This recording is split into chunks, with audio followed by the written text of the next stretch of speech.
నమస్తే, welcome to Suman TV. మన శరీర బరువు మొత్తం కూడా ఎక్కువగా పడేది మన కాళ్ళపైన. ఆ కాళ్ళల్లో కూడా ఎక్కువగా మనం చూస్తే మన పాదాలు, యాంకిల్ పార్ట్లు ఎక్కువగా ఆ బరువు అంతా కూడా పడుతూ ఉంటుంది.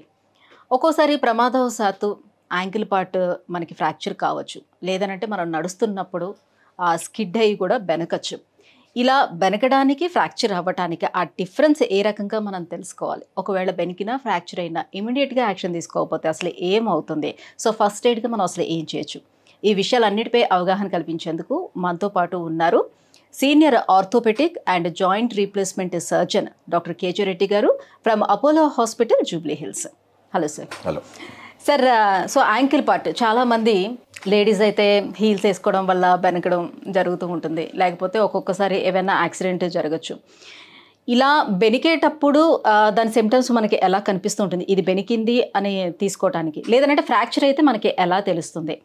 చాలామంది ఓకే బెనికింది అని చెప్పి ఈ నొప్పి కొంతసేపటికి తగ్గిపోతుందిలే, 2 రోజుల్లో సెట్ అవుతుందని ఏదో ఒకటి ఆయింట్మెంట్స్ లాంటిది అప్లై చేస్తారు, టాపికల్స్. బట్ ఇమీడియట్ యాక్షన్ తీసుకోకపోతే అసలు ఏం జరుగుతుంది? మీరు అన్నట్టు అంటే వెరీ గుడ్ పాయింట్. ఎలా అంటే యాంకిల్ అనేది వెరీ స్మాల్ జాయింట్. ఆ స్మాల్ జాయింట్లో మన వెయిట్ అంతా తీస్తూ ఉంటుంది. మన వెయిట్ కాకుండా నడిచేటప్పుడు ఏమవుతుందంటే మసిల్ ఫోర్సెస్ వల్ల 10 times of body weight pass అవుతుంటుంది యాంకిల్ను పైన. ఎందుకంటే ఒక కాల్లో నిలబడ్డప్పుడు బ్యాలెన్స్ చేయాలంటే మసిల్స్ కంట్రాక్ట్ అయ్యి అంత ఫోర్స్ను జనరేట్ చేస్తుంది across the ankle joint. And ankle joint is very delicate joint unlike other joints. ఎందుకంటే 1 millimeter తేడా వచ్చినా కూడా సిమ్టమ్స్ చాలా ఉంటాయి, చాలా డిసేబులింగ్ సిమ్టమ్స్ ఉంటాయి లేటర్ ఆన్ సరిగా ట్రీట్ చేయకపోతే. సో యాంకిల్లో మీరు అన్నట్టు 2 types లిగమెంట్ ఇంజరీస్ అంటే స్ప్రెయిన్స్ అంటాం. Ankle sprains very common. రెండవది ఏంటంటే యాంకిల్ ఫ్రాక్చర్స్. అండ్ ఈ రెండింటికి కూడా రైట్ ట్రీట్మెంట్ తీసుకుంటేనే అది లాంగ్ టర్మ్లో మనకు డిసెబిలిటీ లేకుండా ఉంటుంది. యాంకిల్ స్ప్రెయిన్స్ అంటే స్ప్రెయిన్ అంటే ఏంటిదంటే పార్షియల్ టేర్ ఆఫ్ లిగమెంట్ ఫైబర్స్లో కొన్ని టేర్ అయి ఉంటుంది. దానివల్ల ఏమవుతుంది, లిగమెంట్ ఇంటాక్ట్ ఉంది, దాన్ని కరెక్ట్ ట్రీట్మెంట్ తీసుకుంటే కంప్లీట్గా హీల్ అవుతుంటుంది. కామన్ యాంకిల్ స్ప్రెయిన్ లిగమెంట్ ఏదంటే outer side of the ankle ఉన్న లిగమెంట్ స్ప్రెయిన్ అవుతుంటుంది. ఇది కామన్లీ నడుస్తూ మీరు అన్నట్టు హై హీల్స్ వేసుకున్నప్పుడు స్లిప్ అయినప్పుడు, స్మూత్ సర్ఫేస్లో స్లిప్ అయితే, తర్వాత ఓసారి వెహికల్ నుంచి కింద పడ్డట్టు. కానీ కామన్ యాంకిల్ స్ప్రెయిన్ అనేది ఫుట్బాలర్స్లో అవుతుంటుంది, టెన్నిస్ ప్లేయర్స్లో అవుతుంది, స్ప్రెయిన్ అవుతుంది, యాంకిల్ ట్విస్ట్ అవుతుంది. అంటే యాంకిల్ ట్విస్ట్ అయ్యి బాడీ వెయిట్ అంతా లిగమెంట్ పడడం లేదంటే పార్షియల్ టేర్ అవుతుంది. ఇమీడియట్గా నొప్పి వస్తుంది, స్వెల్లింగ్ వస్తుంటుంది, కానీ నడవగలుగుతారు. ఒకవేళ ఫ్రాక్చర్ అయితే నడవలేరు. అది మెయిన్ డిఫరెన్స్. స్ప్రెయిన్ అయింది లిగమెంట్ అయితే జనరల్ నడవగలుగుతారు, నొప్పి ఉంటుంది. కానీ స్ప్రెయిన్ అయ్యి స్వెల్లింగ్ వచ్చిన తర్వాత నొప్పి ఉండడం వల్ల నడవకపోవడం బెటరు. ఇమీడియట్గా దాన్ని ఎలివేట్ చేసి ఐస్ పెట్టడం. ఐస్ అనేది చాలా ఇంపార్టెంట్. అంటే ఐస్ ఎలివేషను, ఐస్ రెస్ట్, ఇది చాలా ఇంపార్టెంట్. తర్వాత ప్రతి ankle sprain, any ankle injury X-rays అనేది చాలా ఇంపార్టెంట్. 100% షూర్ అనేది ఎలా అంటే మనకి ఎక్స్రే తెస్తేనే తెలుస్తుంటుంది. ఓసారి నెగ్లెక్ట్ చేస్తారు, స్ప్రెయిన్ వెళ్ళే అని కొంచెం నొప్పి వచ్చిన నడుస్తూ ఉంటారు. చిన్న అన్డిస్ప్లేస్డ్ అంటే మినిమల్ ఫ్రాక్చర్ క్రాక్ ఉందనుకోండి, అది పెద్దగా అవుతుంటుంది. అది సింపుల్గా ప్లాస్టర్తో ట్రీట్ చేసేది ఆపరేషన్ చేయవలసి ఉంటుంది. సో ఆ విధంగా సెల్ఫ్ ట్రీట్మెంట్ కాకుండా సివియర్ ఇంజరీ ఉన్నప్పుడు ఎక్స్రే తీసుకోవడం ఇంపార్టెంట్. అండ్ యాంకిల్ స్ప్రెయిన్ అయినప్పుడు ఏం చేస్తామంటే జనరల్లీ ఒక 2-3 weeks ప్లాస్టర్ వేస్తాము. వాకింగ్ ప్లాస్టర్, నడిచే ప్లాస్టర్ వేస్తాము. చాలా వరకు హీల్ అయిపోతుంటుంది. అది 2-3 weeksలోనే లిగమెంట్స్ హీల్ అవుతాయి. తర్వాత ఫిజియోథెరపీ చేయవలసి ఉంటుంది. మొబిలైజేషన్ చేసి స్ట్రెంథెనింగ్ ఎక్సర్సైజ్ చేయడం వల్ల ఏమవుతుందంటే ఓ ఫామ్ అయ్యే స్కార్ టిష్యూ పెయిన్ లేకుండా నార్మల్ టిష్యూ లాగా స్ట్రెచబిలిటీ డెవలప్ అవుతుంది. అది యాంకిల్ స్ప్రెయిన్. కానీ చాలా వరకు యాంకిల్ స్ప్రెయిన్ అనేటివి నెగ్లెక్ట్ చేస్తారు. తర్వాత రిపీటెడ్ యాంకిల్ స్ప్రెయిన్ వల్ల ఏమవుతుంది, కంప్లీట్ లిగమెంట్ టేర్ అయ్యి తర్వాత ఆపరేషన్ అవసరం ఉంటుంది కొందరికి. పోతే ఇప్పుడు యాంకిల్ ఫ్రాక్చర్స్ అనేటివి వెరీ కామన్, స్పెషల్లీ 2-wheelersలో.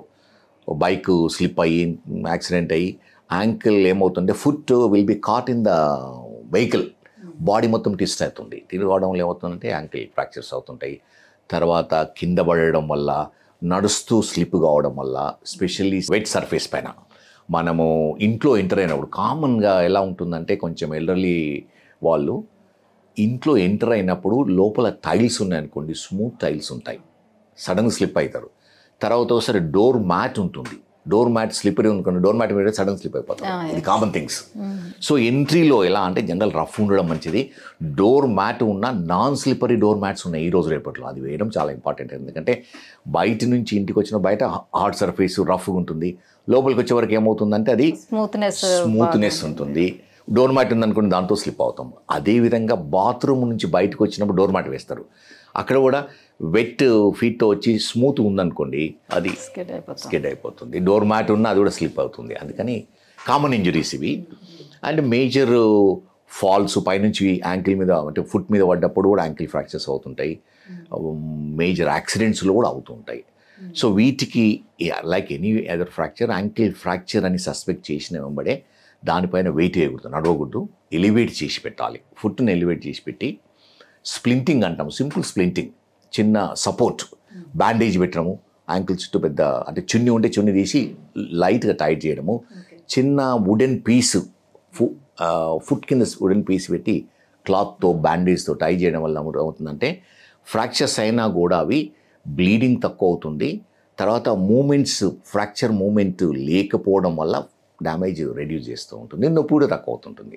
అంటే ఇది అన్నిటికన్నా చాలా డెలికేట్ జాయింట్ అని అంటున్నారు కదా, ఒకవేళ ఆ జాయింట్కి ఏమైనా ఎఫెక్ట్ అయి ఉంటే ఈ జాయింట్కి కూడా రీప్లేస్మెంట్ సర్జరీ చేయొచ్చు అంటారా? జాయింట్ రీప్లేస్మెంట్ ఇది యాంకిల్ జాయింట్ కూడా రీప్లేస్మెంట్ చేయొచ్చు, కానీ not very popular and not very successful.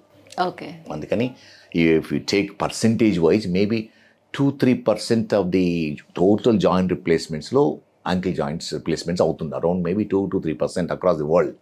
అంటే ఇది common problem, ankle arthritis ankle pain very common problem, కానీ జనరల్ రిప్లేస్మెంట్ ఉండదు, అంటే it's not very successful. Ankle severe arthritis వస్తే ఫ్యూజ్ చేస్తాం, అంటే ఆ మూమెంట్ లేకుండా చేస్తాం, ఒకటే బోన్గా చేస్తాం, స్టిఫ్గా అవుతుంది, మూమెంట్స్ ఉండవు కానీ పెయిన్ రిలీఫ్ వస్తుంది. సో దీన్ని ఆర్థరోడేసిస్ ఆర్ ఫ్యూజన్, అంటే 2 బోన్స్ను జాయిన్ చేసేస్తాం ప్లేట్ పెట్టి రాడ్ పెట్టి. దానివల్ల ఏమవుతుందంటే ఆర్థరైటిస్ నొప్పి ఎలా వస్తుందంటే రఫ్ సర్ఫేసెస్ ఒకదానికి రబ్ అయినప్పుడు ఇలా ఉందనుకోండి, రబ్ అయినప్పుడు ఏమవుతుందంటే నొప్పి వస్తుంటుంది, ఆ మూమెంట్ లేకుండా ఫిక్స్ చేసేస్తాము, సింగిల్ బోన్ అయిపోతుంది. కానీ యాంకిల్ కింద ఉండే జాయింట్స్ మూమెంట్ ఉంటుంది, పైన ఉంటుంది, నడవడానికి ఏం ప్రాబ్లం ఉండదు. కొన్ని యాక్టివిటీస్ అంటే రన్నింగ్ చేయలేరు, క్లైంబింగ్ చేయడం ప్రాబ్లం అవుతుంది, కొన్ని స్పోర్ట్స్ చేయాలంటే ఇబ్బంది అవుతుంది ఫ్యూజన్, యాంకిల్ ఫ్యూజన్ చేస్తే. ఇప్పుడు బాగా ఒబేస్గా ఉండే వాళ్ళకి ఎప్పుడైనా ఇట్లా యాంకిల్ స్ప్రెయిన్ అయితే వాళ్ళ మళ్ళీ నార్మల్గా నడవడానికి వాళ్ళకి అవకాశం ఉంటుందా? ఉంటుంది. అంటే యాంకిల్ స్ప్రెయిన్ కావడం వల్ల ప్రాపర్ ట్రీట్మెంట్ తీసుకుంటే మళ్ళీ బ్యాక్ టు నార్మల్ వస్తుంది, కానీ కొంచెం టైం పడుతుంటుంది. జస్ట్ యాంకిల్ స్ప్రెయిన్ అయితే probably 6 weeks to 3 months time పడుతుంది ప్రాపర్ ఫిజియోథెరపీ చేయడం వల్ల బ్యాక్ టు నార్మల్ అవుతుంది. అంటే many sports people repeated sprain అవుతుంది, back to normal activities. Ankle fracture అయినప్పుడు చాలా ఇంపార్టెంట్, ఎందుకంటే మోర్ దెన్ 1 millimeter డిఫరెన్స్ ఉందనుకోండి లోపల, స్టెప్పింగ్ అంటాం, అంటే డిస్ప్లేస్మెంటు, లాంగ్ టర్మ్లో ఆర్థరైటిస్ వస్తుంది, పెయిన్ వస్తుంది, స్టిఫ్నెస్ వస్తుంది. అందుకని యాంకిల్ ఫ్రాక్చర్స్ ప్రాపర్గా, అంటే మెజారిటీ యాంకిల్ ఫ్రాక్చర్స్ అంటే ప్రాపర్ ట్రీట్మెంట్ తీసుకోవాలి. మినిమల్ డిస్ప్లేస్మెంట్ ఉన్న యాంకిల్స్ అంటే ప్లాస్టర్తో ట్రీట్ చేయొచ్చు. ఎక్కడైతే డిస్ప్లేస్మెంట్ ఎక్కువ ఉందో 2 millimeters కంటే ఎక్కువ ఉండి డిఫార్మిటీ వచ్చిన వాళ్ళకు ఆపరేషన్ అవసరం ఉంటుంది. ఆపరేషన్ చేసి మళ్ళీ మూమెంట్స్ చేస్తాము, ఫిజియోథెరపీ చేస్తాము.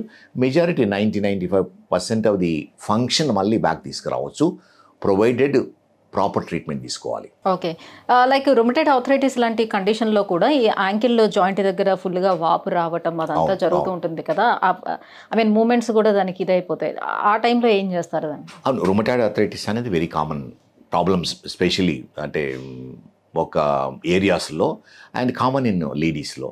Rheumatoid arthritis commonly knee joint, hand joints affect అవుతుంది, కానీ మీరు అన్నట్టు యాంకిల్ జాయింట్ కూడా ఎఫెక్ట్ అవుతుంది. రుమటైడ్ ఆర్థరైటిస్లో ఏమవుతుందంటే జాయింట్ సర్ఫేస్ డ్యామేజ్ అవుతుంది, రఫ్గా అవుతుంది, ఇర్రెగ్యులర్ అవుతుంది, ఆర్థరైటిస్ వస్తుంది. సో జనరల్లీ ఇనీషియల్ స్టేజెస్లో మెడిసిన్స్తోనే చాలా వరకు కంట్రోల్, మెడిసిన్స్, ఫిజియోథెరపీ, కొంచెం చేంజ్ ఆఫ్ యాక్టివిటీ. సివియర్గా వచ్చిన వాళ్ళకు probably replacement is an option ankle, కానీ replacement is not as successful as knee replacement కానీ hip replacement or shoulder replacement. Ankle replacement still అంటే ఇటలీ లాంటి కంట్రీలో చాలా చేస్తూ ఉన్నారు, కానీ it's not very commonly available, not very successful. So most of the time ఈ సివియర్ ఆర్థరైటిస్ ఉన్న వాళ్ళకి ఏం చేస్తామంటే యాంకిల్ ఫ్యూజ్ చేస్తాం. అంటే ఆ మూమెంట్ లేకుండా, నొప్పి ఎలా వస్తుందంటే ఆ రఫ్ సర్ఫేసెస్ మూవ్ అయినప్పుడు ఒకటికొకటి రాసుకొని నొప్పి వస్తుంది. ఆ మూమెంట్ లేకుండా మూమెంట్ని ఆపేస్తే నొప్పి లేకుండా ఉంటుంది, కానీ యాంకిల్ స్టిఫ్ అవుతుంది. Thank you so much sir. So ankle ఫ్రాక్చర్స్కి అసలు రీజన్స్ ఏముంటాయి అండ్ ఎలాంటి ప్రికాషన్స్ తీసుకోవాలి, ఫస్ట్ ఎయిడ్గా అసలు ఏం చేయాలి, ఈ విషయాలన్నింటిపై అవగాహన కల్పించినందుకు thank you so much. Thank you.